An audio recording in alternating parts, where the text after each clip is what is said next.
It's your daily dose of Donna. Welcome to the show. Today is Monday, December 15th. I don't even know how to start today's show. Today's show is going to be, it's going to be a toughie. I'm not going to lie. We're going to cover a really, really tough subject, a couple tough subjects, actually. I have an incredible guest to be here with me. I'll introduce her in just a moment. You guys know her. She's been here with me before, Ashley. I love Ashley Bornanson. I've known her for years.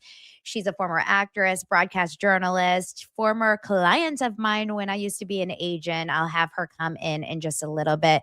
And we're going to talk about this breaking news that happened last night here in Los Angeles in Brentwood with the shocking death of Rob Reiner and his wife, Michele, at the hands, it looks like, of their own son. It's literally kept me up last night. I can't even explain to you how shocked I've been over the last 48 hours, 72 hours, actually. It has been a weekend of true tragedy. Now, as you guys know, I am someone that tries to keep things light and tight, but sometimes tough stuff happens in this world. And I have no choice but to talk about it because I try not to bring up like world events all the time on this show, but sometimes they just happen too close to home. And here, literally, the Rob Reiner story happened in my backyard here in Brentwood. I'm not in Brentwood, I'm in the Valley, but it feels so close to home. But even if you're across the world,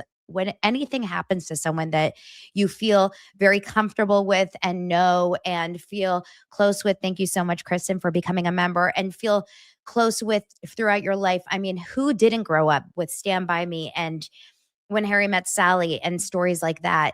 Movies like that, it feels so close. And then, of course, as you know, last night was the first night of Hanukkah, and I am a proud Jew, and shalom. I am wearing my Shalom Good Vibes sweater. I'm wearing my Jewish star loud and proud. Solidarity with the Jews around the world. There was a horrendous attack against Jews, a terrorist attack against Jews in Bondi Beach, Australia. What a tragedy that I woke up to on Sunday morning, seeing that. I believe it's 16 dead now, maybe 15. I can't remember exactly. What is happening in this world? I feel like the world is falling apart with another shooting in a university at Brown University. These things are happening way too often. It is just becoming overwhelming. It is overwhelming, I think, for the world. And we can't our brains can't process this stuff, but the only way to kind of get through it is to get through it together. I think that's the only way to get through it.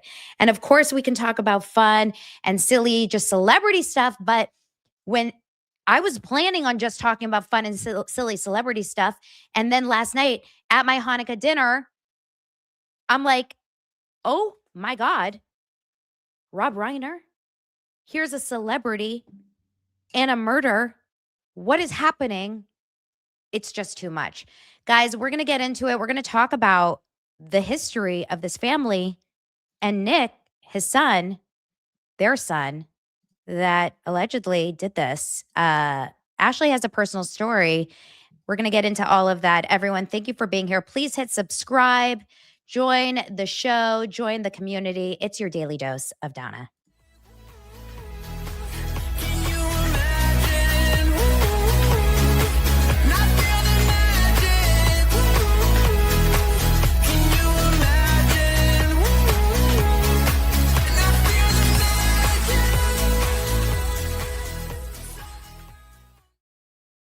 Thank you for the super chat, Trent. You're so sweet. Happy Hanukkah to everyone that celebrates and those that don't.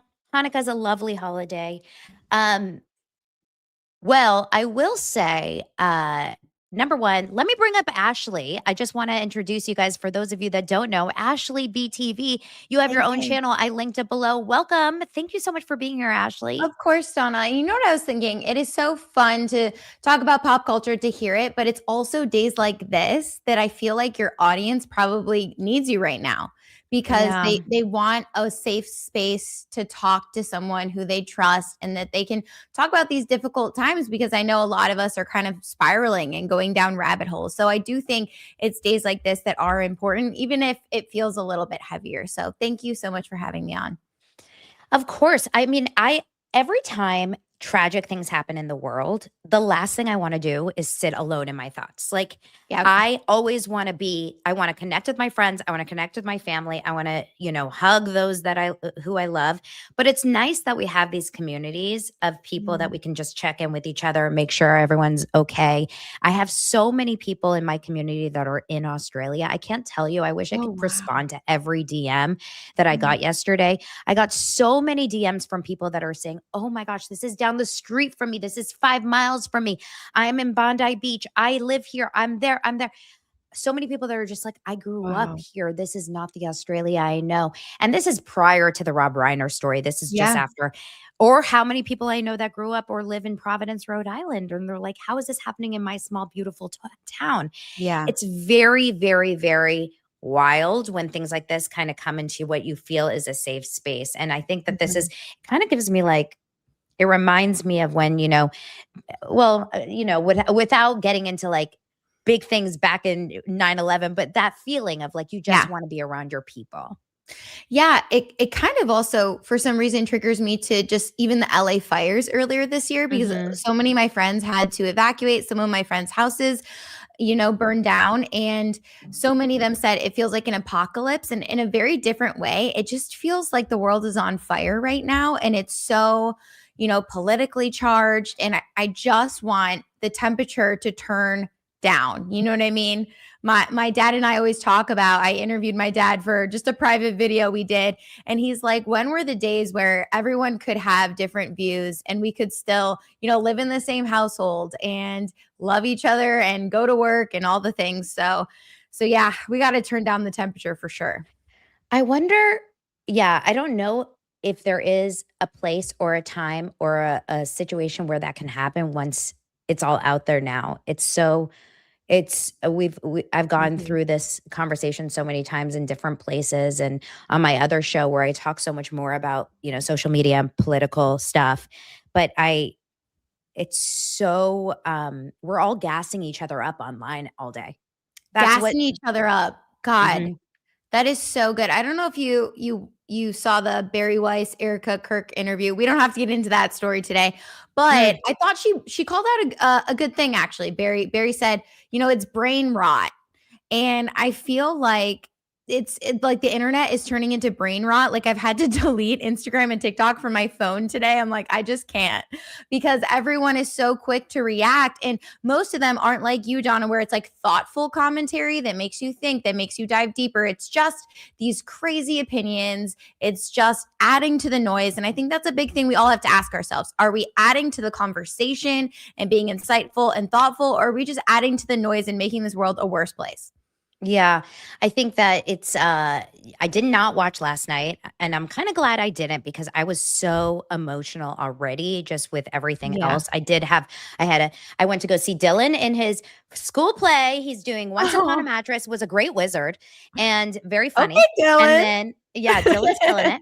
And then I went to, Hanukkah dinner at my mom's and got to spend Mm. it with my whole family, and that was really needed and really necessary, and then I came home and I watched Southern Charm. You know what? I did. I Yes. turned the news off and I wanted so badly to watch the news because, like, Mhm. sometimes I crave the news. Do you ever crave? Like, it's Yes, almost like, give it to me. an I need more addiction. Yes. bad. I need more bad. I came home and I watched Southern Charm. I was like forcing myself, Donna, turn off the news, like watch something that is just Mhm. happy for your brain. Because Yes. all day long I was just scrolling bad, bad, bad, bad, Yeah. bad. And I was in such a funk all day. I felt depressed. I was Yeah. in serious depression. So I forced Mm. myself to watch Southern Charm. And then I watched Craig Conover get too drunk and become an asshole. And then I was even more depressed. So I mean, truly, the world is falling apart. Yeah. But I woke up this morning after Mhm. very little sleep. I did sleep Yeah. disjointed. I woke up at 3 in the morning, like almost as you do if you have like a really big drinking night. You know how you wake up in the Yeah. middle of the night Yeah. and you kind of like start to question everything. What did I say last night? What did I do?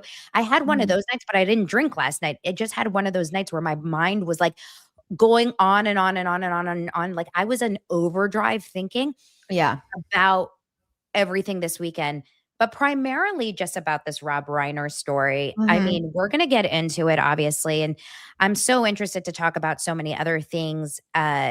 Too, I feel like you and I can really talk about so much. We Our really stories can. always, and like you mentioned, Erica Kirk. Like I'm so interested. If we could at the end, maybe we I can could talk give about you that. like a little recap. Yeah. Cause I have so many Yeah, thoughts on that. And I was like, Alan, it's on at 8 p.m. Like I have to, like, what if the whole thing isn't on YouTube because CBS is trying to get us to watch legacy media again? He's like, you are literally insane. I feel like I'm down the rabbit holes too much, but well, we can talk about that at the end because I heard that Candace Owens and Erica Kirk are having yep, a meeting today, which is a crazy turn of events. So that we can talk about insane. later.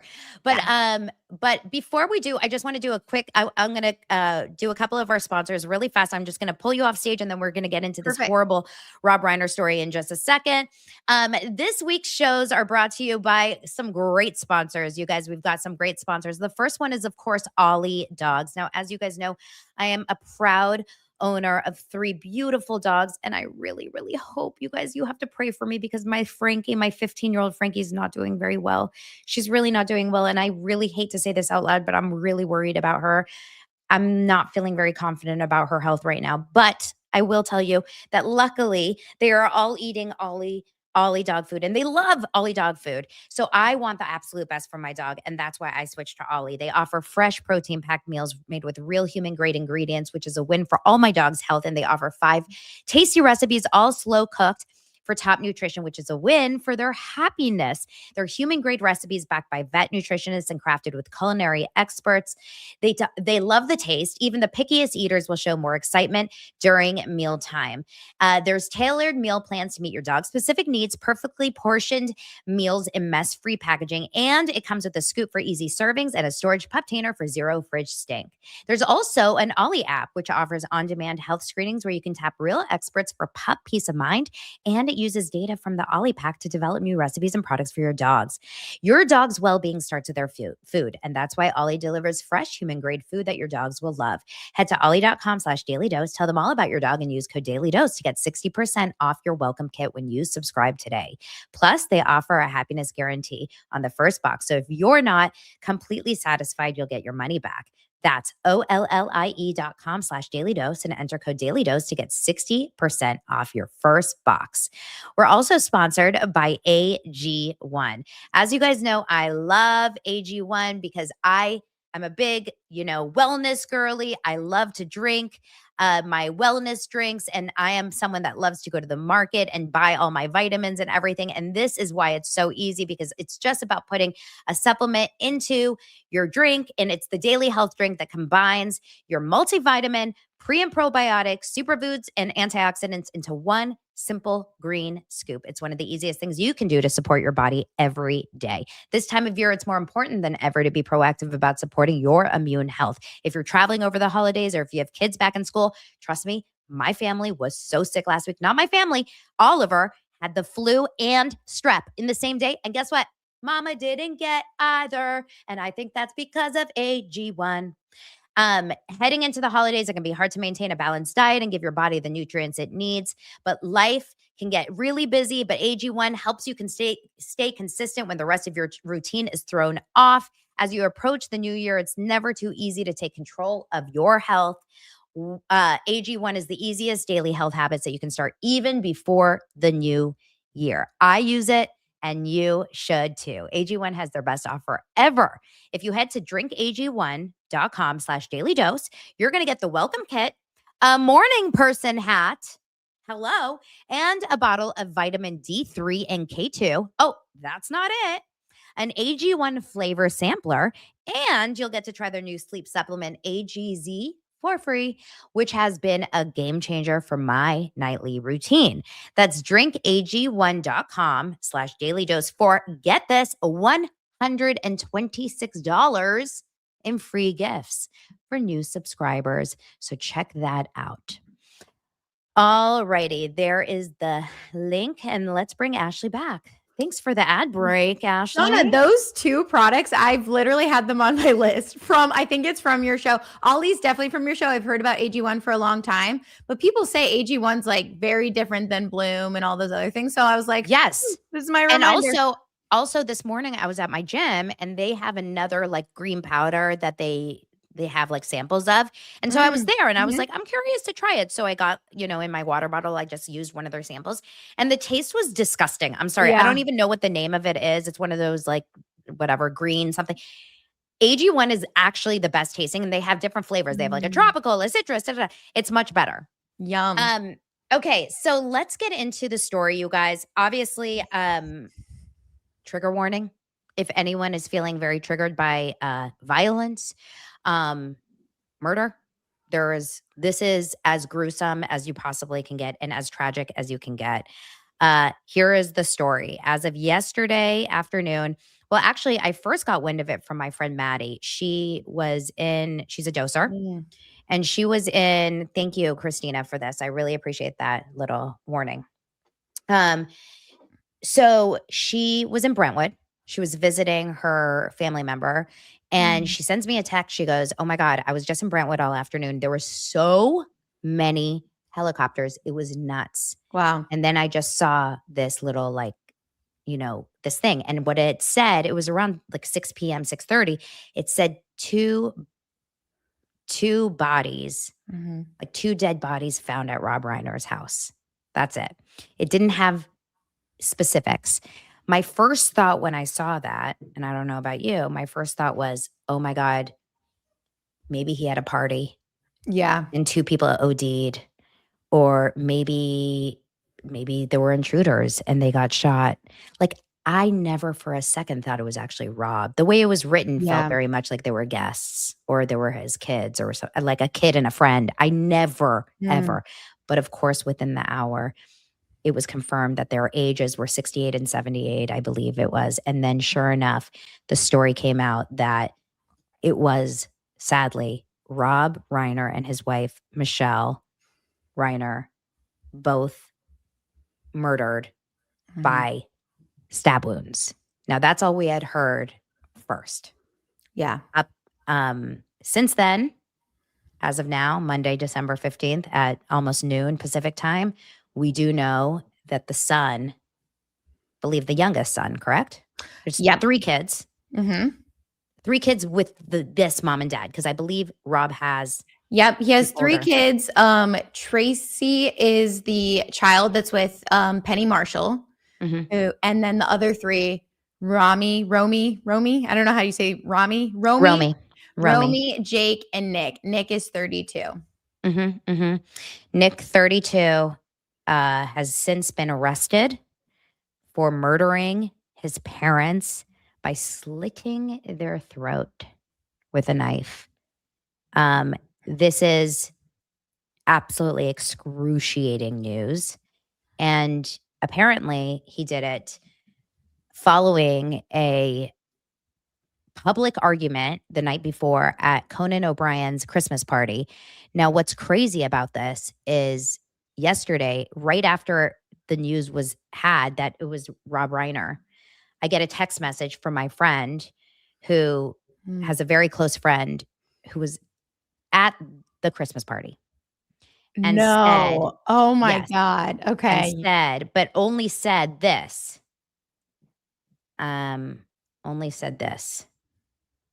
Apparently, the son, Nick, is mentally ill. They were all at the holiday party last night and he was acting very strange. He either stabbed or shot them. Conan's holiday party.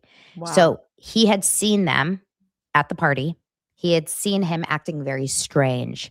He had not seen this big argument that TMZ is now saying. So TMZ has now since released this information that the Reiners were there. I don't know if all of them were there, but Nick was definitely there with Rob and his wife, and they got in a public argument at Conan O'Brien's holiday party, went home at some point, and then at some point between the night and 3:30 when the daughter, which is, I can't even get into it, the 28-year-old daughter found her parents this way, this had happened. Yeah. Yeah. So they have a very tumultuous relationship. So for those of you who don't know Rob Reiner, he is, a massive legendary comedy director, actor, writer, all the things in Hollywood. He's very beloved. Billy Crystal and Larry David actually ran to his house as well. I'm not quite sure if they live in the same neighborhood, but They they are. live very close. It's a Yeah, very celebrity, like, enclave in Brentwood. yeah, very tight knit. And, they're in tears. They're trying to figure out what's going on. Page Six was just shooting everything, Donna. They had a clip on their Instagram of the Rob Reiner's assistant saying, like, can I get in there? Can I help? And people are also just like, oh, the media is so disgusting. Now, for everyone out there who's like, listen, why isn't the media reporting this, this, and this? Just from a journalist perspective, I just want to give some context of when you're on a news scene, and let's just say TMZ has confirmed reports, because a lot of people had said, why aren't the other outlets confirming that Nick is the one who, murdered them? If TMZ has that, but people doesn't, people can't just add to that and say, oh, TMZ is reporting. They have to get that confirmed as well. So a lot of these news outlets in Los Angeles, they have their own, obviously, private sources. TMZ has been kind of breaking a lot of this when it comes. So I'm guessing they have really strong relationships with someone that's connected to the Reiner family. But People broke it first, is what I saw last night. Okay. People was the first source that I saw before TMZ that said Rob Reiner and Michele Reiner murdered by their son. This was the first person that I saw break it, at 9 p.m. last night. Mm-hmm. It was wild. I'm actually shocked that they did it. And yeah, Christina said people broke it. And I wonder if I'm dying to know who told people this, but apparently Nick was admitting it. Wow. He was going and talking about it publicly he was sharing it as public information, whether it was to the other family members or someone. Yeah. Wow. Yeah. That is wild. They've had a really tumultuous relationship for years. They both worked together on a documentary, and I believe it was 2015, and it's called Being Charlie. And essentially it was a scripted film. It was a scripted film that was based on their relationship. Mm-hmm. Now, in this case, the man playing the dad in the film was a politician, but again, it was very based on it. And the son, Nick, has suffered from a lot of trauma. He said growing up, there were a lot of dark years. So I don't think they ever had a really strong relationship. I have gone down so many rabbit holes watching so many of their interviews, and doing this movie together actually was very bonding. And during this time, they had said, okay, he had experienced homelessness. He's had drug addictions. He says all over, he's quoted saying he's been homeless in New Jersey. He's been homeless in Maine. But now, and that was in 2015, the relationship's so much better. And Nick has said, I never had a really strong relationship with my dad. It's always been very tough.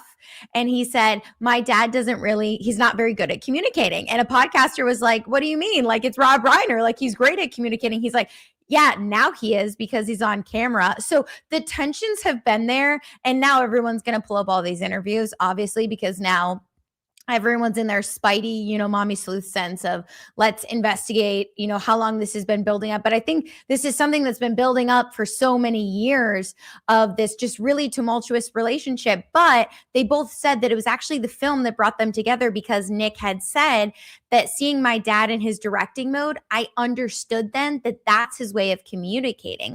Filmmaking is the way that he could really bond with his dad, because he understood this is where my dad lives and breathes. He feels the most comfortable on a film set. And simultaneously, what I found interesting, Donna, and I'll take a breath in just a minute, was that Rob had said, I learned so much about my son's addiction, even working on this film. And that so many people, he said, if you're a parent, you have to trust your gut and not the experts, because the experts were telling him to throw his kid in rehab, because that was the ongoing fight, that he was continuing to throw him in rehab and not letting him figure this out on his own. I know this is a very touchy subject for everyone, because everyone struggles with addictions, in different ways. I have a friend a girl I mentor that has gone through similar things, and it doesn't mean throwing someone in rehab is going to solve the problem. It doesn't mean that not throwing them in rehab is going to solve the problem. But he said, I learned that sometimes you have to trust your instincts and your child. And they were kind of saying like he's a lot better. I know he's been back in Los Angeles for a number of years, and that just recently a neighbor did tell sources that Nick was living with his parents at the time. So I want to be very clear. I'm seeing some comments about addiction, etc. So the history, the actual medical history of Nick is TBD. Like we don't know specifically, but apparently he was from what we're seeing, he was diagnosed as schizophrenic as well as being an addict. This is what we're seeing. Of course, Okay. I don't have his official diagnosis, but this is what we're seeing. So from what I know, when you are mentally ill, in addition to an addict, it's explosive, right? Like Yeah. it's bad enough to have addiction, but addiction does not make you a murderer, right? Mental illness doesn't make you a murderer, but you put mental illness and addiction together, plus maybe some rage, put it all together, and you can't prepare yourself for what can kind of come out of that. Yeah. This kid, Nick, apparently when he was 10 years old, there's an article that came out this morning. There's a woman that was his yoga teacher. Rob Reiner had hired Rob and Michelle. I want to make it really clear.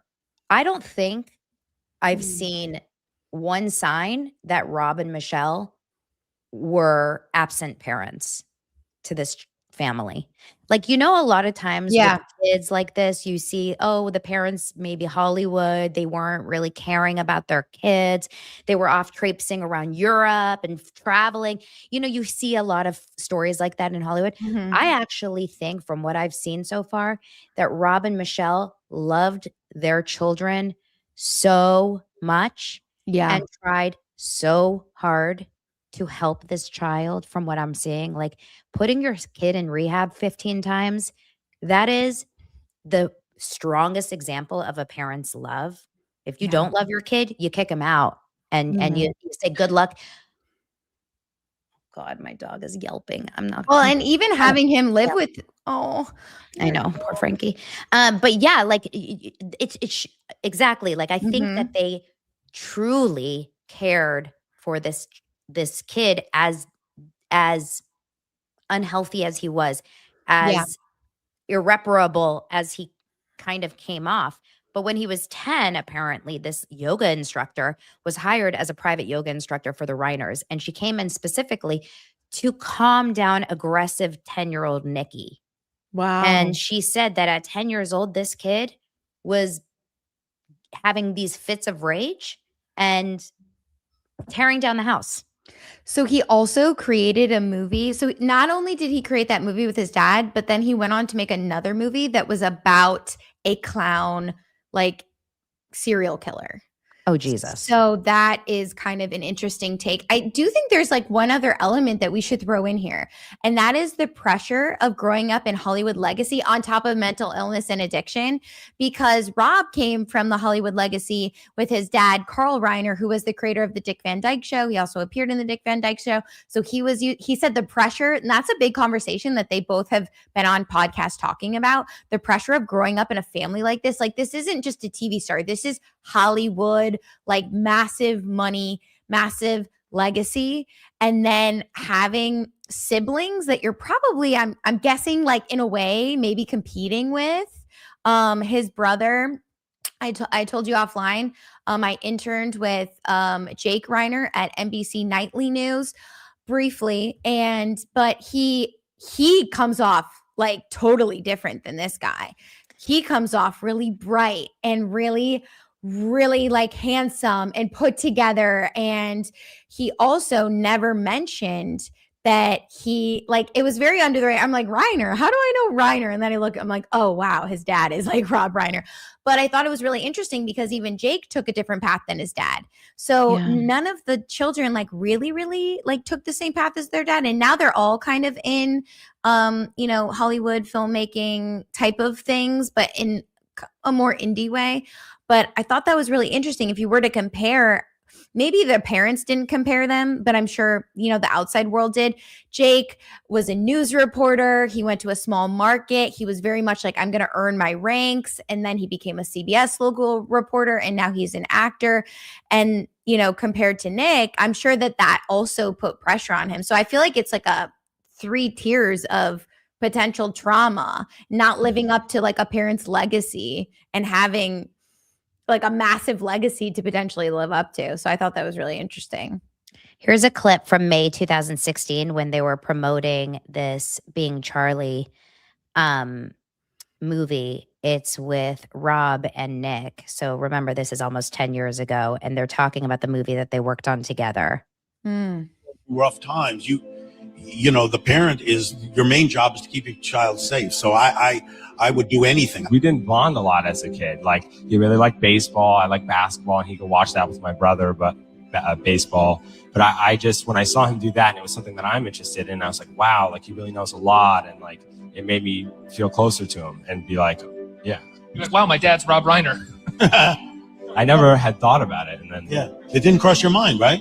Never. Never watched A Few Good Men. Didn't see that one. No. What was the most difficult part about working together for the two of you? It wasn't very tough. I mean, it was a pretty nice experience for me. I don't really think it was like tough at all. Really? I mean, of course it was a little bit, but I mean, we did get into fights over things, but ultimately it forced us to make the film better. I mean, we get into issues, and I would see, he would. The whole process for me, I can just speak for myself, it did make me understand him a lot more, and I think it made me a better father. Hopefully it did. I think the bonding came not from the story itself, but from the fact that we were working on a movie together. It's like, I watched this as a parent. Yeah, tell me. Okay, so obviously I have 2 sons, and I think about this stuff. I can't think of a scarier experience or a worse experience than this. Like, I truly don't know if I can.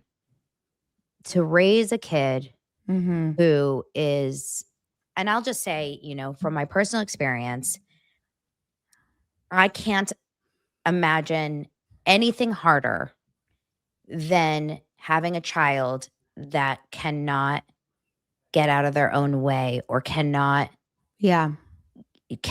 be healthy, like cannot get healthy no matter what you do. Yeah. You know what I mean? Like, Yeah. I don't know, because I'm a fixer. And I'm sure Rob Reiner and his wife were the same. They're not like some, wallflower who cares parents. He's a big director, a movie star. She is a Jewish mother that has all the resources in the world. They seem like great parents. They raised 2 other really, really successfully happy and healthy kids. Like, they have it in them. This probably tore them apart for years. Yeah. This probably was the hardest thing they've ever experienced, ever, for 30 years. Was the challenges that this child had was probably the hardest part of their lives. I can just imagine it. Yeah, and the fact that money can't solve it was probably really frustrating for 2 really hardworking, successful people, right? Like, I find it interesting. This is kind of a side note that he's on a $4 million bail right now. People say, oh, that's a huge bail, he's never going to get out. He comes from like one of the most wealthy families in Hollywood. A $4 million bail is not that crazy, actually. No. Like, he could easily get off on a $4 million bail. So yeah, I can't imagine. And him living with them. I mean, that just goes to show the love. But let's talk about too, Donna, the way that he was allegedly, because we have to say allegedly, murdered, was the slitting of the throat. Like, not a gun. Like, you have to be at some, I mean, I have no idea.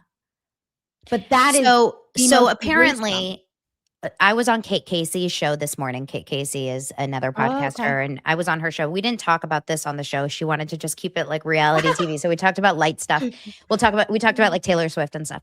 But meanwhile, I'm like, let's get dark, Donna. Yeah, I can't not talk about this. Yeah. This is too, like, on my mind, and clearly a lot of people are interested in it too. Yeah. But we talked about it, and apparently, like, I I don't know a lot about schizophrenia. I really don't. Mm.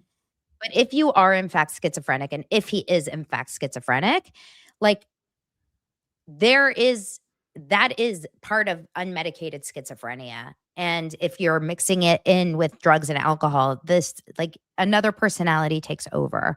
Yeah. And is there a world that he Mm.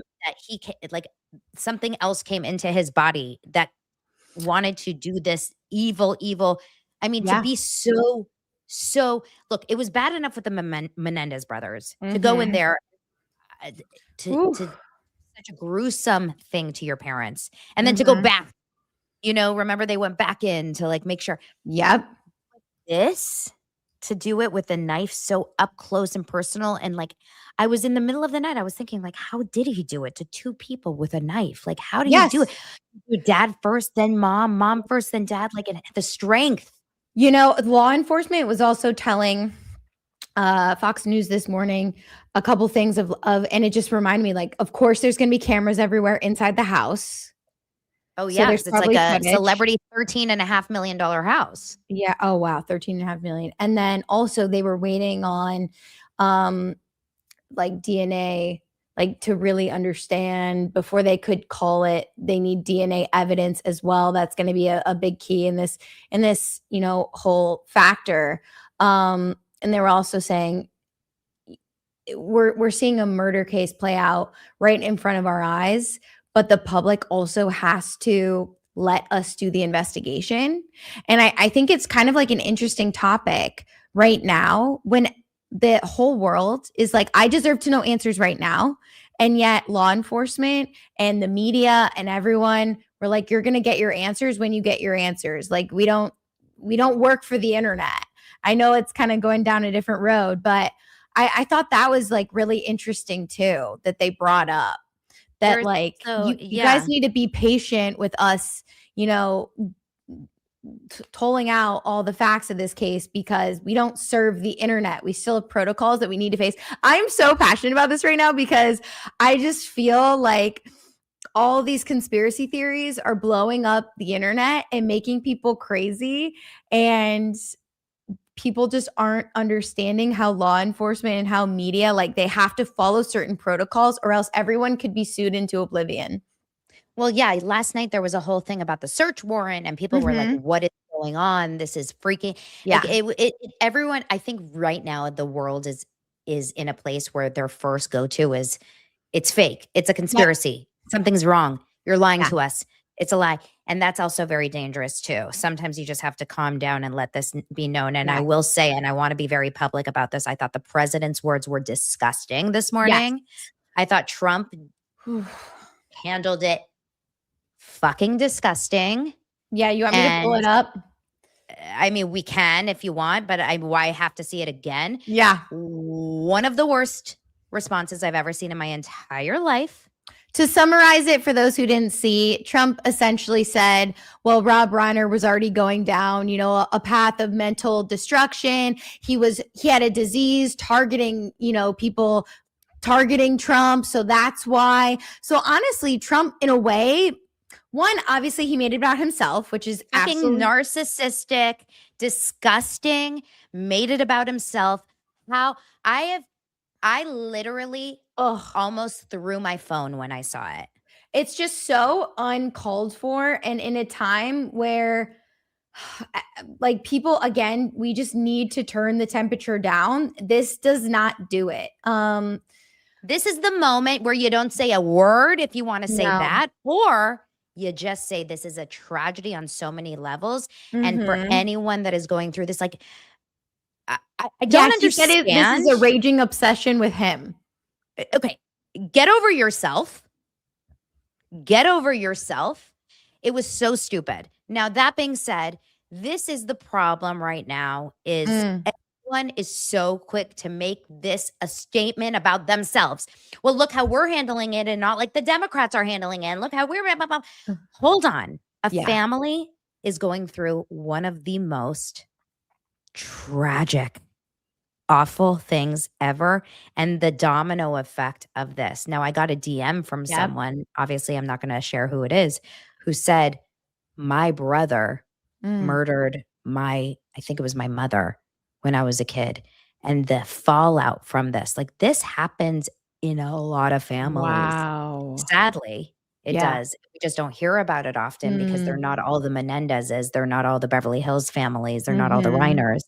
But I think that this is an incredibly positive, not positive. This is incredibly, this is a problem in the world. People do actually come after their own family and murder their family through mental illness. But the fact that this is happening I think it's always shocking when it happens with these like rich, well-to-do, because you think money solves everything, right? Yeah, especially, and again, just like seeing Jake in person, I was like, God, he's so put together, and he's so just like climbing the ladder and not using his dad's name and like working this like unpaid internship. Like these kids had all the opportunities in the world, had all the money in the world, and yet mental illness can truly like take you out in this way. I know someone whose mother has schizophrenia, and they had to unfortunately cut themselves off from that person for safety reasons as well. And it's really scary, but it just goes to show like we're all kind of the same. Like we're all, at the end of the day, we're all people. Speaking of the daughter, if you go to her Instagram, the videos. Yes. I want to mention the daughter really fast, and I want to talk about the videos. Yeah. So the daughter, that's what kept me up last night, actually, because I didn't realize. Listen, Rob Reiner was 78 and the mom was 68. I, for some reason in my mind, thought their kids would have just been older. Romy is 28 years old. And I was sending a text message to my friend Eliza Rosen last night. We were both just so sad about everything all weekend. We were just both just so depressed about everything. But I said, she still needs her mom. Like 28 is so young. She looks so close to her dad. Her videos, she's like interviewing her dad. She calls out like, hey dad, this Nepo baby thing like isn't working out for me. Like, should I get a BBL? And he's like, what's a BBL? Like their relationship is the sweetest daddy-daughter relationship. It really reminded me of me and my dad. My mom was sick for 10 years with Alzheimer's. So we really had this like crazy relationship that's inexplainable, but it reminded me of that, of like this sweet, nurturing father. And I do wonder if again, there was some jealousy with a shining star older brother with a daughter who's seems very loved. Yeah, you could go ahead and play the clip. This is 30 weeks ago. So this is half a year ago, although she's posted a bunch with him since then. This is their daughter, Romy and Rob. You never once trusted a fart too much and it turned into something? No. But when I was making American President, we had a consultant who was a former Secret Service guy, and he told me three things which I actually used in Bucket List. The three things that when you get older is number one, never pass up a bathroom, and this for men. And number two, don't waste a hard-on. And three, never trust a fart. Those are the three things that you should think about when you're older. And I thought that was good advice. And I had Jack Nicholson say that in Bucket List. Yeah. And I want to ask you about two of the three of things. Have you continued to go by those rules? Well, as you get older, you really don't want to pass a bathroom up. Because, you wind up, who knows? I don't want to know about the middle. No, I don't think you want to hear about that. I mean, this is a father-daughter thing. And, how much do you need to know about your father's prostate? Yeah, okay. I was not talking about that. Well, that's part of the thing. It's connected. To what? To the urination, the sexual stuff. I don't want to have to talk about that. I don't know about that. We'll learn about that later. Sure you will. So fascinating. Okay. So a lot of the internet is saying he was like the godfather of comedy. He also played Nick Miller's father in New Girl. He was in Wolf of Wall Street. Like he's just kind of that lovable, but very like father-like figure. He did a short film series with his son Jake Reiner and Josh Gad recently. And it was so sweet where Josh Gad was like wishing upon a star for a Reiner to read him a bedtime story. And Jake appears. He's like, Jake, I don't want you. I want your dad. Your dad has got that like good, soulful voice. They also, the whole family, I just sent you the article. I'm sure you've seen it. It was at the Spinal Tap 2 premiere. And this was just, what was this? Like a couple months ago? Oh, it didn't come up. 3 months ago? The article didn't come up that you sent me. It just I goes can't, straight to let me Google. see. Oh, it does? I don't know if I can. You want the picture? I can find it. Yeah, grab the picture because I think the picture is also very telling. One, the family really supports each other. At a lot of the podcast, even tapings, his son was at back in the day when they were doing Being Charlie, but the daughter also came to the podcast. So I think this is a really tight Hollywood family. When you are that rich, your circles get really small. I've seen. Like they're very tight, they get very small, they get very insular, and there's not a lot of people you can trust because you always have to keep an eye out for, people having various reasons for befriending you. But if you take a look at the picture, you see Jake, you see Nick in the middle. He's never smiling in any photo. Like I can't remember a time that he smiled, maybe 10 years ago. Yeah. And definitely, God, I hate to say like serial killer vibes, but kind of, you've got the beautiful daughter. You have, and this was a really big deal. This second movie, the first one was a cult classic mockumentary, and this one was like people had begged for years, and he finally released it, and it was 41 years later. So yeah, it's a big deal for anyone that is a fan of this movie. Yeah, so it's just so sad, so disturbing. I also want to say, I mentioned earlier, we talked about the Trump tweet, and obviously that stirred up a lot of feelings in the comments. And I think, political stuff is a very triggering thing. And I think a lot of people that are conservative and Republican are really kind of like wrestling with this because Rob Reiner was a very outspoken liberal and Democrat, and he really disliked Donald Trump. And that is true. And that is okay because you're allowed to not like a certain side. That being said, I want to share for those of you guys that haven't seen this. He was on Piers Morgan just a month or two ago. And this is actually really, it was like kind of crazy watching this. I hadn't seen this when it aired. But he was talking about the Charlie Kirk assassination. Wow. And obviously Rob Reiner and Charlie Kirk probably were not on the same side of a lot of things. Yep. But he was asked by Piers Morgan about his feelings after that. And this is what he had to say about it. His wife said at the service that the memorial they had was exactly right. There was another utter tragedy last night. I don't know what to make of it. That's not the clip. I don't want to see someone else talk about it. Okay, we're going to keep talking and I'm going to find it. Don't worry. Keep talking and I'm going to look. Well, I think it's a really good, it's a great conversation, right? Because what's so interesting, I was so against, I had made so many videos on how against I was of so many of Charlie's views. And really interesting for someone like me who, one side of my family is Jewish and then the other side is Catholic and I am Christian. Like I went to a Christian college. So I was so affected by Charlie's death, not because we had the same views on everything, but because I'm like, oh my gosh, this is someone who either was, politically assassinated or assassinated for being a Christian, whatever it was, right?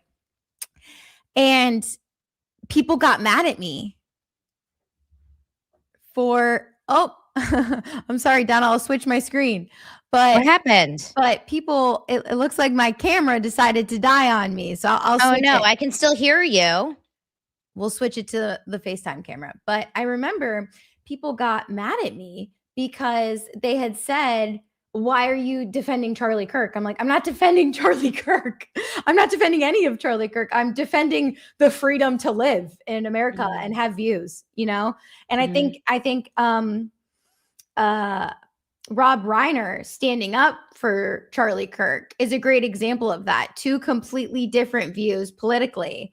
yet you can defend someone's right to speak and someone's right to have different viewpoints against you. The Trump tweet today, absolutely uncalled for, like disgusting realm to go in, especially after Erica Kirk recently just came out on the town hall this weekend and pretty much denounced like what Trump was saying recently, which was that a few Democrats should be murdered. You could pull this up. I'll go ahead and fix my camera.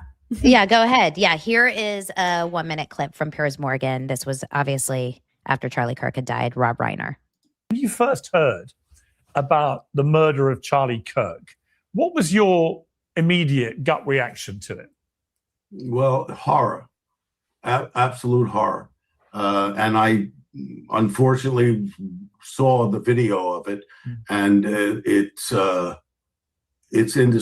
beyond belief what happened to him, and that should never happen to anybody. I don't care what your political beliefs are.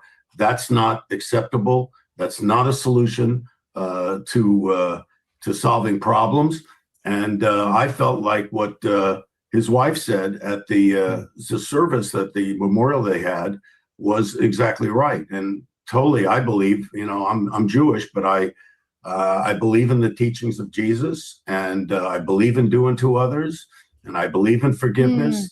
And what she said to me was beautiful, and absolutely, she forgave his assassin, and I think that is admirable. What's crazy about that comment, which is beautiful, by the way, that he was able to put his political leanings aside and just see it for what it was, which is a freaking murder. What's crazy about that is now his kids have to look at that and be like, God, what do we do with our brother? Like, our brother just killed our parents. Yeah, you forget that it's their brother.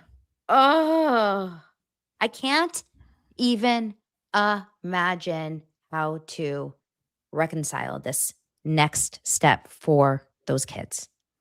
I can't either. Obviously, they're going to be disturbed for life. I think Hollywood's going to be disturbed.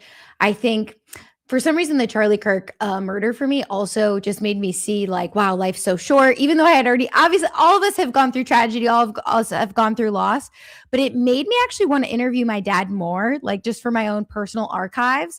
And watching her interview her dad in those clips, Romy, God, I still am like, is it Rami or Romy? It made I think it's Romy. Romy, okay.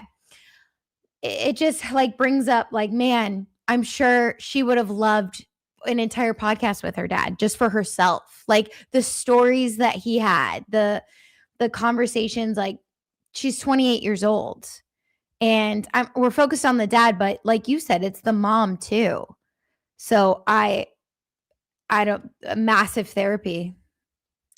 It's really, really, really, truly one of the most tragic Hollywood stories, I think, that are going to be in like the history of Hollywood. To know, to have such a massive standing, the connections that Rob Reiner have in the industry, the people who he's worked with, Stand By Me.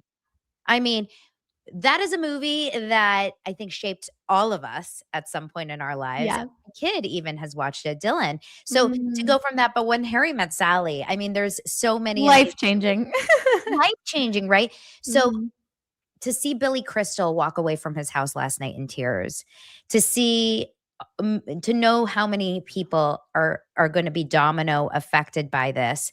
And of course, life is not just about Hollywood, but how many families are going through their own struggles with their children and mental health and addiction. And to know that, because I think there's so many people that probably are coming from, areas or places where they just don't have a lot of resources. They don't have the money. They don't have the insurance. They don't have the connections. They can't get their kids into the best rehabs. And they think, oh my God, if only I had the money, if only I had the resources, if only I had the connections, my kid would be healthy. The reason why I can't get them clean is because I just don't have the money. I just don't have the friends or whatever. Here's a family that had everything. Yeah. And they still couldn't beat the devil of drugs and mental health. mental illness. I mean, that is actually really overwhelming. So overwhelming, because then you just feel like so out of control. I've done a lot of stories on news scenes, not necessarily like this, but some that were mental health murders, and it's you just feel like, what can I do? And I think Rob and Michele did everything they could. In a way, this is a very weird comparison, but because he was so, very dedicated to progressive values, like in a way, this is Hollywood's Charlie Kirk.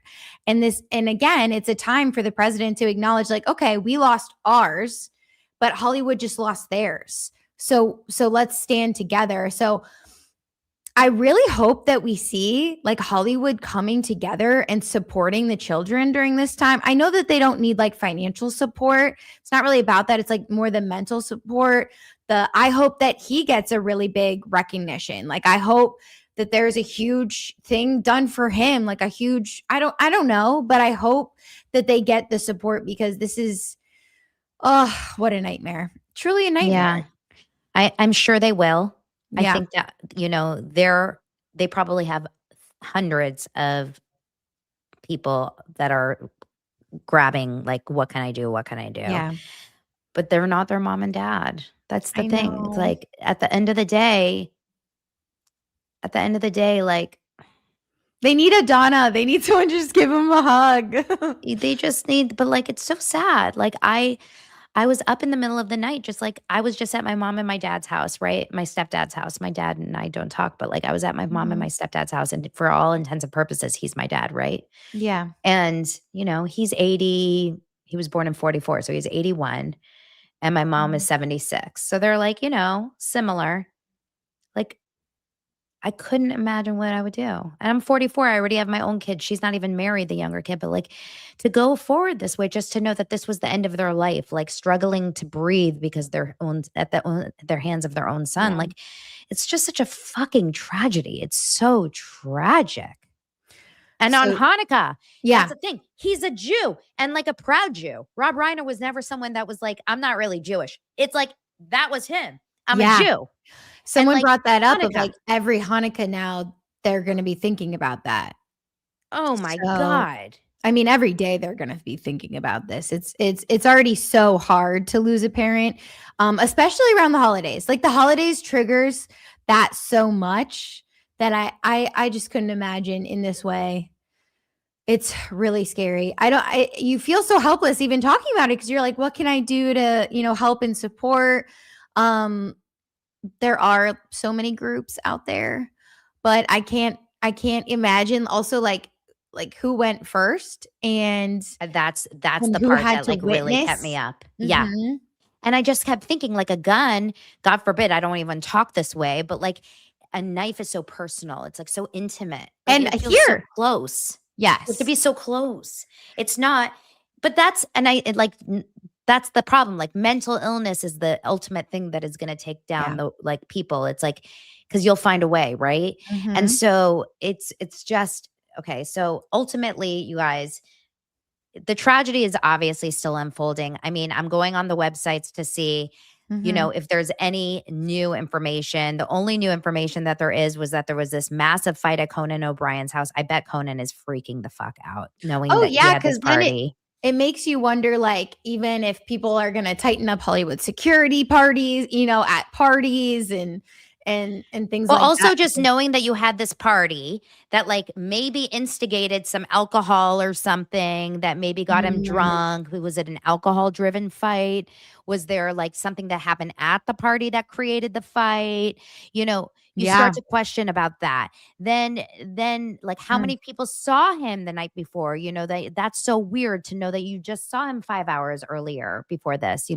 There's also this story about Nick Reiner really resented his dad for not being as prolific as his dad. It says Nick Reiner really resented himself for not being as talented or beloved as his dad or granddad. So there was a lot of feelings of just not like the black sheep of the family. Yeah. And I think because Romy says in one of her clips that I thought was interesting too on her Instagram, it's a little bit eerie. She goes, clearly I'm not living up to the career that we thought I'd have. And it's kind of a joke. He's like, and she's cutting his hair. Watch that clip because I think that's really interesting. Again, it's the pressure of Hollywood legends. Because she hasn't really like massively taken off either. Is she an actress? Yeah, she's an actress and a photographer. Her photos are really beautiful on her website. But she hasn't like massively taken off. If that's even her goal, you know, this might not be their goals. I know. Here we go. Let's watch it. Yeah. So I wanted to ask you something because my career hasn't even remotely taken off, as you know, right? Yes. And I don't know. I was just thinking about it and I was wondering, I think the thing that could actually make me more unique and marketable is if I got a BBL. Would you be interested and okay with paying for that? This whole video is like a joke. It's a Brazilian butt lift. Oh, Brazilian butt lift. Yeah. I feel like I could really, like, people would take me a lot more seriously if I had that. And really? You think that will make them people take you more seriously, or they'll just say, boy, your ass is big? I think both. I think they'll say, wow, look at her craft and like all the work she's done and look at her crack. Exactly. Her craft and her crack. So it's kind of expensive, and I don't think insurance, covers it because I doubt it would. Medical issue. I doubt it would cover. How much do you think it would cost? I don't know. I have to look into it, but I was just, I don't know, man. I'm really struggling, and Well, listen here. I mean, I would say don't do it, but my feeling is it's your ass. Oh. I think his comedy with them just goes to show you like how strong the relationship with the kids are, because a lot of parents and kids, they're not talking about getting a hard on and having BBLs and your ass and like all these things. Like he just seems like the coolest dad. I'm sure, as you know, Donna, movie sets, TV sets, those are the longest days ever. So yeah. I'm sure there's a lot of not seeing your dad. My dad was in software sales my entire life, so he was literally flying 5 days a week. My brother talks about it all the time in interviews, like how our dad was never there, but like truly he wasn't. So yeah. I understand, but that's what makes then when you are older, your relationship so much stronger if you choose to have one. Like if you are close to your parents, and you could go one of two ways of, okay, my dad was never there, I'm not going to have a strong relationship with him, or like I really want to, and their relationship just reminds me so much of me and my dad. That's why it makes it even sadder. If you look at her IMDb, she doesn't have a ton of stuff, and like that's fine. But I do wonder if that really did play a part in this of not feeling like you're living up to this massive Hollywood legacy. Not only Rob, but his father, Carl Reiner. Yeah, and I want to. There was a comment saying no one's really talking about Michele, his wife. And it's so true. We haven't really made a moment to talk about Michele Singer Reiner. So she didn't just die as Rob's wife and the kids' mom. She was also a accomplished career woman as a photographer. She actually captured the original cover photo for Donald Trump's book, The Art of the Deal, in a shocking twist, you guys. She photographed Donald Trump for his big book, The Art of the Deal. That's actually wild. Isn't that crazy? Wow. She is they met in 1989 during filming When Harry Met Sally. He said, I've been married for 10 years. I've been single for 10 years. I'd been married for 10 years. I'd been single for 10 years, and I couldn't figure out how I was ever going to be with anybody. That gave birth to When Harry Met Sally. I hadn't met anybody, so it was going to be the two of them seeing each other after years, talking, and then walking away from each other.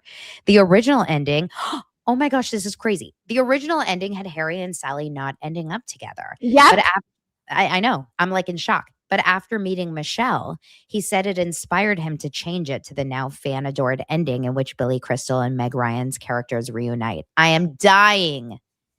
They were supposed to not end up together, but then when he started dating Michele Singer, he changed it because he was in love and he wanted them to end up together. Mm. And then they got married in 1989, and then they had Jake, Nick, and that would have been Roman. the worst movie ever if they didn't end up together. Look at that. She shot this book. What are the chances? Made Trump's career. That's wild, you guys. She also worked as a photographer on the Mystery Disc video games and Misery. She worked on Misery. No, sorry. Following her marriage to Reiner on his... Oh, no, she worked... Okay, never mind. She also was in the 1994 Steve Martin comedy Mixed Nuts. She was a producer on many of his projects, earned an Emmy nomination on Albert Brooks' Defending My Life. Wow. That was Defending My Life is a documentary about Albert Brooks, but that's actually a great what is the Albert Brooks movie? Defending, it's one of my favorite movies. It's a great movie. Oh my God, they're so good. Look at this. They're so cute. It's such a beautiful family, like very attractive family. And this is her with her sisters. We have a chilling comment. Oh God. So page 6 is reporting that Rob Reiner made a chilling comment about his legacy just months before he was stabbed. This is in the Piers Morgan interview. Okay. And he was talking about, what do you think is the legacy you're leaving behind? And Piers Morgan said, I'm not expecting this to happen anytime soon, Rob. You're looking like a fine, healthy figure of a man. But should the moment come when we need to remember the work of Rob Reiner, which is the one project for you of everything you've ever done that you would most like to be remembered for? And Rob said, well, I mean, listen, people have their favorites. It's the cliche. We all love our children, even the bad ones. Oh my God. Are you kidding people? People are trying that. But he's talking about his films. He's not talking about his children. Oh my God. What do you think? Okay, let's read this again. I mean, people, we all have our favorites. It's the cliche. We love all of our children, even the bad ones. And then he revealed that his favorite movie that he wants to be known for is Stand By Me, sorry. Stand By Me. Oh my God. He said, we all have our favorites. It's the cliche. We all love our children, even the bad ones. Listen, I guarantee you, no matter what, he died loving his son. Oh, 100%. And Nick has said in interviews, he understands and feels the love of his father. He has said that. It like on video. So I think he understands, I think, very tumultuous relationship. It sounds like Rob, obviously not blaming him, but maybe not the most expressive father. Who knows? But that's what Nick was claiming in the interviews. Wasn't very expressive. Probably there was probably resentment with how much time he spent on set, how beloved he was, and like we've talked about, mental illness. So I think all this is a great reminder of, like, I always try to say, like, okay, what can we get out of this that's positive, so we're not just like living in gloom and doom every day. And for me, it's just a wake-up call. It's a continuous wake-up call of, wow, this could happen to anyone, including us, and we just need to be aware of it and like really treat these moments with our family and friends, the ones we love, like with that extra respect, with that extra love, that with the people in our lives, with our chosen families, to really, nurture those precious relationships, because you never know. Anything can happen to you. I was on murder scenes, like, I kid you not, every other day. And it was wild when I worked in TV news, because you're just very made aware that time is precious. And there were kids in some of the most affluent neighborhoods who ended up somehow in the wrong crowd and then, getting slaughtered. Sorry guys, didn't mean to bring the jet down. Yeah, I see a comment here that is kind of, I don't know where Billy Bush said this, but Susan is saying Billy Bush just dropped a video. Michele was alive when her daughter found her. Oh, wow. I don't know where you're seeing this, where Billy wrote that, or where Billy said this, but if you could let us know and we can look at it. Was it on Instagram or on YouTube? That is literally bone chilling. Also, we don't have confirmed the status at this particular date, but for a long time, Tracy, because you would think, oh, you know how you hear sometimes, oh, someone gets remarried and they don't really talk to the other child. Tracy was very close to them still. And for many years, I don't know if she still is, but she was living on the property in like a separate guest house raising her children. Oh, So good. that's So how they're close the family nearby. is. I don't know if that's still the case, but it was for many years. Okay. Okay. Yeah, I see also that Tracy had just seen them one day before at a family gathering. So they had all gotten together that Saturday. It's really, this is too much, you guys. It's just, he just dropped the video on his YouTube. Let me see if I can quickly find it. I don't know how he got that information because I'm not seeing it anywhere, but he must know something. It's too much, you guys. If that is actually the case, this is traumatizing. Truly traumatizing. Let's see. Hold on. Let me get over here and see if I can find really fast. This is from Billy Bush just now. He just dropped this. Rob Reiner and his wife Michele are dead. It's unbelievable. Happened in Brentwood in a really nice community here in Los Angeles. Saturday night, TMZ reported a loud argument between Rob and his troubled son, Nick, at Conan O'Brien's Christmas party. The LAFD were called to the home on Chadbourne Street at 3:30 on Sunday. They arrived to find 2 slain bodies. I got this from a friend who lives in the community.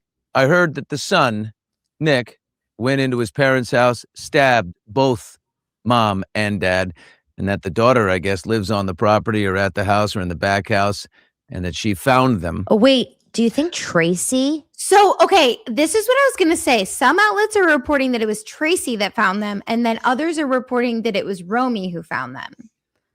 Okay. If now this makes more sense that maybe Tracy found them. Because if Tracy lived on the guest house property, it actually makes a lot more sense that she was the one that found them. I don't want to, which would actually make me feel better. I hate to say it. Than I know the younger one. It really would. I don't want to verify. I was checking before I came on with you because I'm like, why are people like? But a few different outlets are reporting that it was Romy who found them. Let's keep listening. Let's see what he says.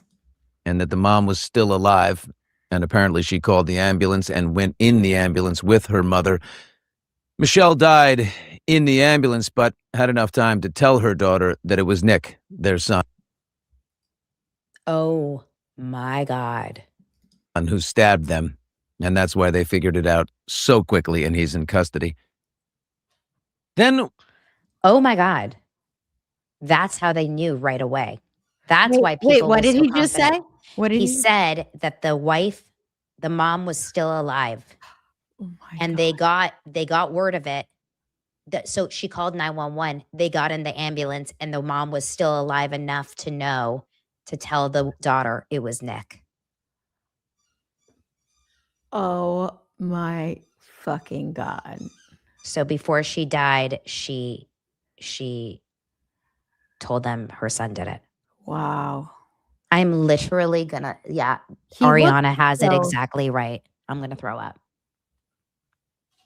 So now CNN is reporting he's okay. So jail records previously indicated he was being held on a $4 million bail, but now they're saying he's being held without bail in a new LAPD statement. Good. Yeah. I don't want him out on bail. Why? Agreed. Oh my God. Let's see what else he says here. This, with feigned sadness that quickly gave way to glee in a severely warped, narcissistic rendering of the root causes of Rob Reiner's death, President... Oh, okay. No. We don't need to go back into that. We already covered that. I literally feel like sick. Yeah. Yeah. To know that she was still alive. So she was suffering. Yeah. Yeah. Oy, this poor family. Such a poor Really family. tragic. Could you see Okay, like so you? too much mom is saying Tracy has already spoken though, and she didn't say that. Everyone is saying Romy found them. Okay, so maybe it is Romy. We'll see. Again, I think it's one of those where like everyone lives very close to each other. They're all very tight knit. Probably don't have a ton of like. Yeah, and she probably talks to her mom and dad like every day, whatever. So it's 3:00. It's Hanukkah. Hey, mom, what time should we come over tonight? Hey, mom. You don't hear back from your parents. You start to worry. You go over. So thank you, Susan. I'm only bringing this up to bring up. I'll just say, Trump's tweet was very much almost like framing this as political. And I really hope that's not how any of this ends up being framed, that we find out like, oh, this was some crazy, right-wing kid who's then stabbing his dad. That is not the narrative that's out there right now. But No. I am nervous that Trump's tweet could be implying like something like that when he's just saying, you know what I mean? Like, it's just weird, the adding political nature into a conversation like this that's clearly mental illness. So no, it was just a bad move, and I really hope the majority. But you know what I've seen? You know what I've seen? You went dark for bringing him up again. You know what I see is that most people that are even supporters of his are saying it was yucky. Like, I'm not seeing a lot of people defending his tweet. I think a lot of people are like, why did you do that? Why did you say that? So hopefully we just move on from that and like no one keeps going with that narrative. I think most people can see this as a family issue and not as like a bigger political story. This was not an act of political violence. The son is not like making a stance for politics in this case. This was awful. No. So, and just a quick note on politics, if you want to take a note of this. Yes, let's do like 5 minutes on it. Yes. Oh, not about that, but Candace Owens and Erica Kirk are allegedly meeting privately today. As you guys know, it's going to be wild. This is a rabbit hole. Like, I'd love to hear from you guys in the comments. Like, are you also down this rabbit hole? I am trying not to be, because I just think, as a former TV journalist, I've been seeing a lot of journalists actually report on Candace's reporting, because now I can't stand her videos, because if you really listen to what she's saying, guys, I'm just going to like instill truth right now. I'm just going to talk straight up. Nothing is actually proven. Mm-hmm. And it's making people spiral. And a lot of these allegations, there's going to be I'm claiming it right now, there's going to be a massive defamation lawsuit out against her. She, a lot of people at Turning Point, a lot of the pastors, a lot of other people affiliated that she's kind of thrown in this ringer, they're getting death threats everywhere. They've probably lost millions of dollars. I know people are like, oh, they're making millions of dollars. I'm more concerned about like people's lives. But even more so, it's literally brain rot for people, because it's making everyone spiral out of control and look for certain things in everyone. And now everyone is a little investigative reporter. And it's very different when you go to people like Donna, like Kirsty Flaw, like Zach, like all very thoughtful commentary, thoughtful reporting, actually looking at documents, all that things, versus all the internet sleuths that are taking one thing and turning it into another. So I literally can't stand what Candace Owens is doing. Like, it boils my blood. It makes me sick. I think we could see political violence coming from this. Mm-hmm. And it'll be really interesting to see what comes from. Hopefully I didn't rile up people in your comments, Donna. Well, shockingly, so far, everyone is still pretty much on our side on this one. Okay. I think that it's really taken a crazy turn. The Turning Point has taken a crazy turn. It's really, truly been shocking to see what has been going on. And it's kind of gone to a climax over this last week. It's like it's elevated, shots fired at Tim Pool's house and this and that. And it's like everyone's getting so angry. I finally just said it out loud on TikTok. I said, I despise her. And I used to be so scared to say that because I got attacked here. I said, I despise her. I think she's done so much damage to so many groups of people, Jews included. Israel people in Israel, just for what? Implicating the French, implicating the Jews, implicating now the Ukrainians, implicating the Egyptians, implicating people in maroon shirts, implicating people that look down at their watch at a certain time. I mean, it was out of control, and it's so dangerous because no one is, and you frame this as, I'm just asking questions. Well, okay, ask questions all you want, but don't put it out there as they are implied as being murderers by asking questions. And then luckily, so many people are starting to see right through it. So what happened was it's gotten so dangerous, so bad, so crazy. And then yesterday, Erica finally just tweeted, I'm having a one-on-one meeting with Candace, and I don't think they're filming it. I don't think they're live streaming it. Private. Although I think they should fucking record that thing, because I'm scared that they're going to be twisting it out of, context if they don't record it. They should be recording it for their own use, just to have it on record. But I will be very curious to see if Candace continues the quote unquote investigation into Charlie Kirk that will lead to absolutely nothing, in my opinion, after this. The Brigitte Macron series, I didn't watch, but a journalist I really respect just did like a piece on it saying, I watched the whole series to see how Candace reports, and it didn't lead to anything. So a lot of her investigations don't lead to anything, but it's spinning people out of control. It's putting people in the line of fire. And let this be your wake up call right now with the Charlie Kirk, with the Rob Reiner. I know it's a different type of situation, but when we put people in the line of fire because it's something we're thinking about or we're curious about, that is defamation. And also can lead and will lead, I believe, to political violence. So if you don't agree with what Blake Lively's doing, then you shouldn't agree with what Candace Owens is doing, because it's just disgusting to me. So people in the comments are saying, I totally agree with you guys, but I do feel like there's something off about Erica Kirk. I understand, because you just have to remember, I've seen people in these types of positions that are going through a lot, but they have to get on a pedestal. She's acting like a CEO right now. She's not acting like, she cannot really be everyone's comparing her to like a real widow. You can't really compare it, even though she is a real widow, you can't really compare it to a widow who's not a CEO of a $140 million company. It's just not the same. You have to really put up a front, and you have to compartmentalize. So it probably looks crazy, but do you know how many times, I always compare it to TV news, do you know how many times that we were just crying our eyes out and we had to get on air and be like, all right, welcome back everyone, let's talk about Ohio State. I really honestly, I don't know a lot about Erica Kirk. I definitely did not know anything about her prior to Charlie Kirk's death. I never knew shit about her. And I'm not someone that is like, championing her, but I do not drag widows.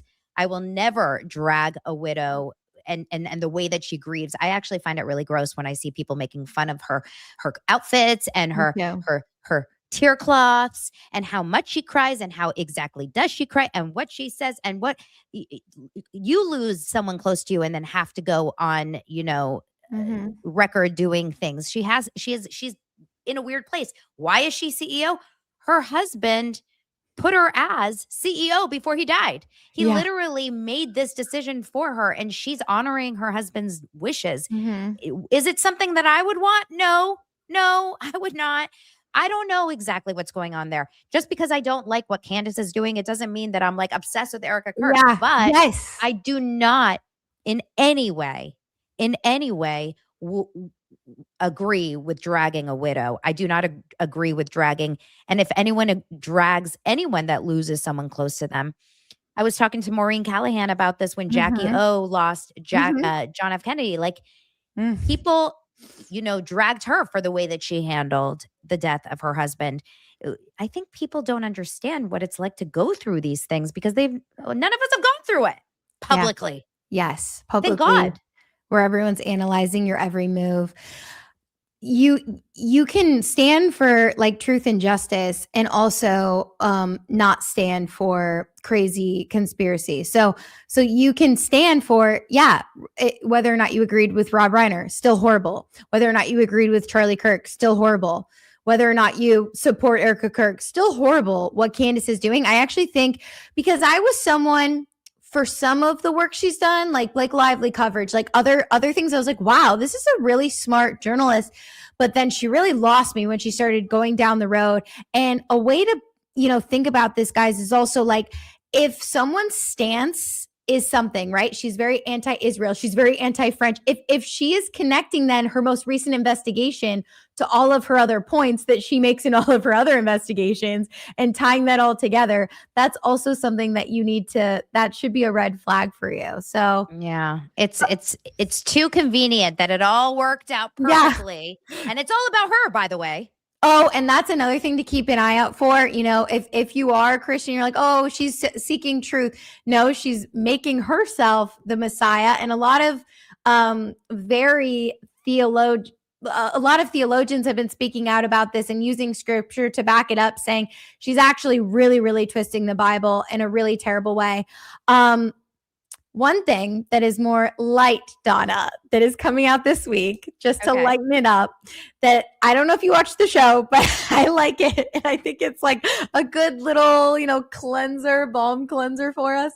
And that is, this is a totally different direction, but that is Emily in Paris is coming back this week. Do you watch that show? You know what?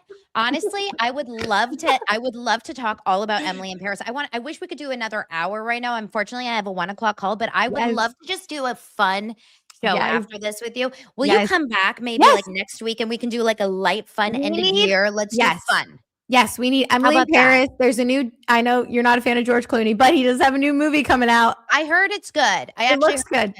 And then, there's a lot of fun things that I'm watching, actually, believe it or not. We're actually watching some good TV. I think we all need some light and tight and everything good after this hard weekend. You guys hug those close to you. Love on those close to you. Thank you for being here. Thank you for subscribing. Please, where can you find Ashley? Ashley, tell everyone where to find you. Yes, it's the Behind the Headlines show. I think someone put it in the comments. And then I also have Ashley Beekeeper Media, where I work with different brands and creators.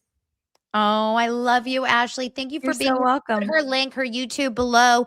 Make sure to follow Ashley, and I will talk to you guys later. Thank you so much for being here. You're so welcome. And see you tomorrow. I'll see you guys Bye, later. everyone. Bye.